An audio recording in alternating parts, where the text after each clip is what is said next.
Hello everyone, कैसे हैं आप। उम्मीद करता हूँ आप सब खैरियत से होंगे। बिल्कुल। आज हम एक नया चैप्टर शुरू करने जा रहे हैं जो कि है IUPAC nomenclature of organic compounds. ऐसे प्रीवियस लेक्चर में जो अब तक के गुजरे उन 4-5 लेक्चर्स में हमने बाकायदा से सोर्सेज ऑफ ऑर्गेनिक कंपाउंड्स को डिस्कस किया था। तो अब हम नॉमेनक्लेचर को स्टडी करने जा रहे हैं। तो बिना वक्त ज़ाया किए शुरू करते हैं। अच्छा जी, नॉमेनक्लेचर क्या होता है। इससे पहले सबसे पहले समझने के लिए हमें कार्बन को समझना पड़ेगा। कार्बन एटॉमिक नंबर 6, सही है। ये एक ऐसा एलिमेंट है जिसके ऊपर, जैसे मैंने इधर ताज बनाने की कोशिश की है कि हाँ जी इसके ऊपर ये किंग है। किंग क्यों? क्योंकि इसके मिलियंस ऑफ कंपाउंड्स हैं। इसके लिए एक अलग से हम केमिस्ट्री को स्टडी करते हैं, जो केमिस्ट्री की ब्रांच है ऑर्गेनिक केमिस्ट्री। ऑर्गेनिक केमिस्ट्री में क्या होता है कि जी हम उन्हीं कंपाउंड्स को डिस्कस करते हैं जो कि कार्बन कंपाउंड होता है। मतलब कार्बन जो होता है वो सबसे ज़्यादा पाया जाने वाला, मतलब कार्बन के सिवा ऑर्गेनिक कंपाउंड नहीं बन सकता। ओके। उसके बाद दूसरे नंबर पे हाइड्रोजन। अच्छा, इसकी कार्बन की इसकी बहुत खूबसूरत सी बात है कि इसके बहुत सारे मिलियन ऑफ कंपाउंड्स मौजूद हैं। और इसके अलावा वो मिलियन ऑफ कंपाउंड जब, अच्छा इसकी वजह क्या है? क्योंकि ये केटिनेशन की पावर रखता है, कार्बन कार्बन के साथ बॉन्ड बनाने की। इसके अलावा इसके आइसोमर्स होते हैं, स्टीरियो आइसोमर्स होते हैं, मतलब एक ही कभी भी, इस वजह से इसके मिलियन ऑफ कंपाउंड है। आइसोमर एक अलग सी प्रॉपर्टी होती है। पिछले जो लेक्चर्स गुजरे हैं उसमें हमने स्टडी की थी, लेकिन इतना डिटेल में नहीं, बस उसकी डेफिनेशन पढ़ी उस चैप्टर में, सही है। इस चैप्टर, इसके बाद जो फर्दर आगे चैप्टर आएगा उसमें हम आइसोमेरिज्म को डिटेल में स्टडी करेंगे इंशाल्लाह।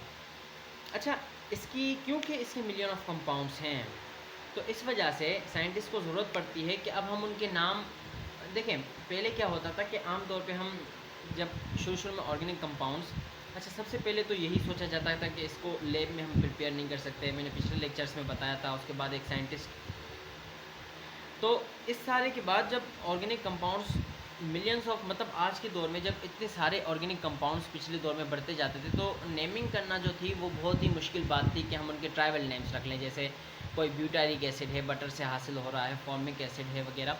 तो ऐसे ये बहुत ज़्यादा मुश्किल हो जाता कि हमें हर जो भी हमें ऑर्गेनिक कंपाउंड मिलता, हम उसके ट्राइवल, उसके हमें पता होना चाहिए था। मतलब अगर हमें उसे नेम देना है तो हमें पता होना चाहिए था कि ये हमें कहाँ से हासिल हुआ है, मतलब उसका ओरिजिन। तो इतने सारे ओरिजिन याद करते करते ये बहुत कुछ ज़्यादा हो जाएगा। अच्छा, तो बहुत सारे साइंटिस्ट हैं, ये मिलके फैसला किया कि हम जी एक नया सिस्टम, अच्छा इसकी हम एक नया सिस्टम बनाने जाएंगे जो कि होगा IUPAC सिस्टम। तो साइंटिस्ट ने मिलके उसके रूल्स मतलब डिसाइड कर लिए। सबसे पहले ये 1892 में जेनेवा में हुआ थी कॉन्फ्रेंस, सही है। तो उसमें इन्होंने बाकायदा डिसाइड किया। उसके बाद उसी कॉन्फ्रेंस को 1958 में फिर से, और उसके बाद जब सबसे जो लेटेस्ट है मेरे ख्याल से वो आई थी 2013 में, इन्होंने फिर से अपडेट दी थी कि ऑर्गेनिक कंपाउंड्स के रूल्स वगैरह में। अच्छा, इसकी वजह क्या है? तो देखें, हाइड्रोकार्बन्स ही असल में ऑर्गेनिक कंपाउंड, हाइड्रो मतलब हाइड्रोजन और carbon carbon carbon hydrogen bond होते हैं। और इसके अलावा दूसरे एलिमेंट्स भी जैसे हेलोजेंस पाए जाते हैं। इनके साथ अगर हेलोजेंस भी अटैच होते हैं, हमें दिखाई देता है अक्सर हेलोजेंस होते हैं, सल्फ़र होता है, या इसके अलावा ऑक्सीजन, मतलब बहुत ज़्यादा हैं। तो ये मेनली यही, इसके अलावा नाइट्रोजन, ये एटम्स ऑर्गेनिक कंपाउंड से जुड़े होते हैं, सही है। तो इसी तरह से हाइड्रोकार्बन्स तो होते हैं, कार्बन और हाइड्रोजन। इसके अलावा हेलोजेंस मतलब ग्रुप 7 है के जो एलिमेंट्स हैं, फ्लोरीन, क्लोरीन, ब्रोमीन वगैरह, या सल्फ़र, ऑक्सीजन, नाइट्रोजन, ये सारे भी हमें जुड़े हुए कहीं ना कहीं मिलते हैं। अच्छा, ये होते हैं हाइड्रोकार्बन। अब इसके derivatives, hydrocarbon and derivative book में एक टर्म है ना, डेरिवेटिव का मतलब होता है बदली हुई शक्ल।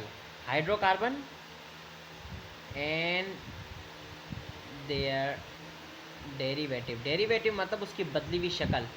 अच्छा, बदली हुई शक्ल कैसे आती है? देखें, हाइड्रोकार्बन, एक तो कार्बन हाइड्रोजन की भाई लॉन्गेस्ट चेन आपको दे दी, बिल्कुल बिल्कुल।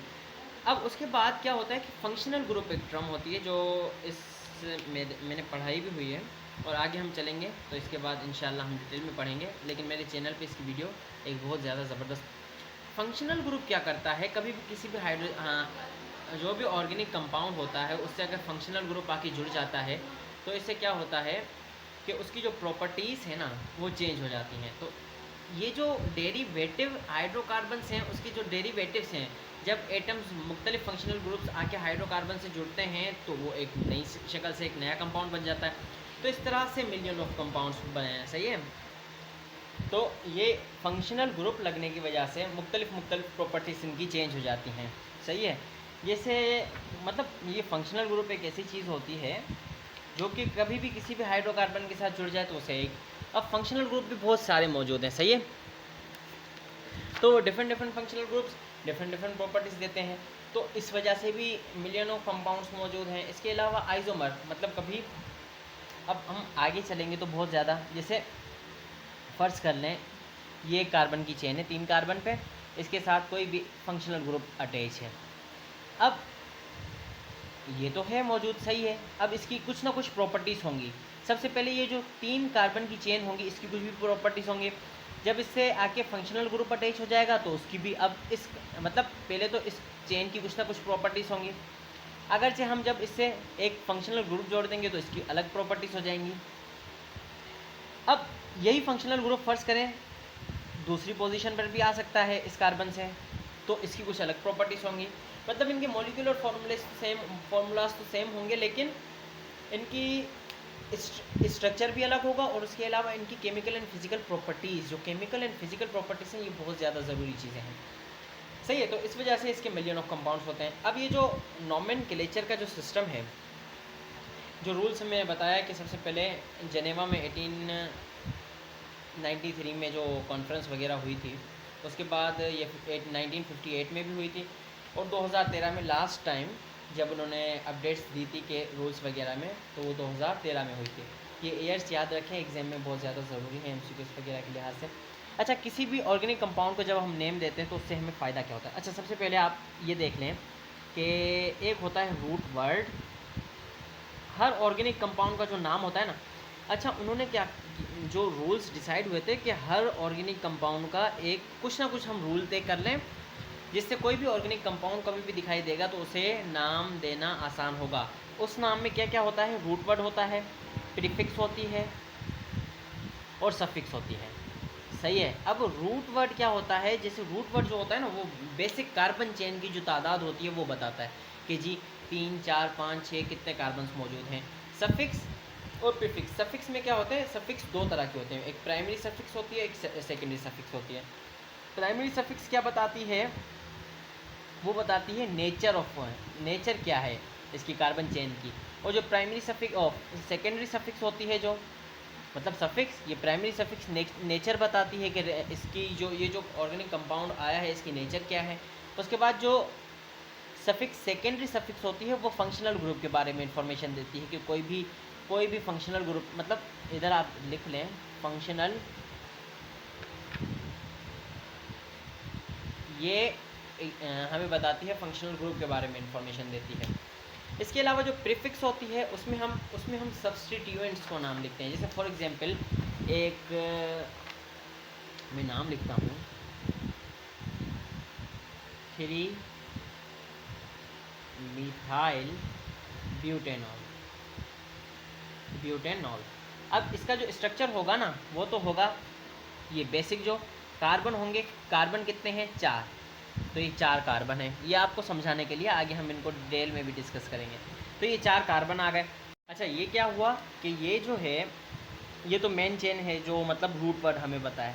अब इसके साथ OH जुड़ा हुआ है, ये क्या है, ये होगा फंक्शनल ग्रुप इस केस में।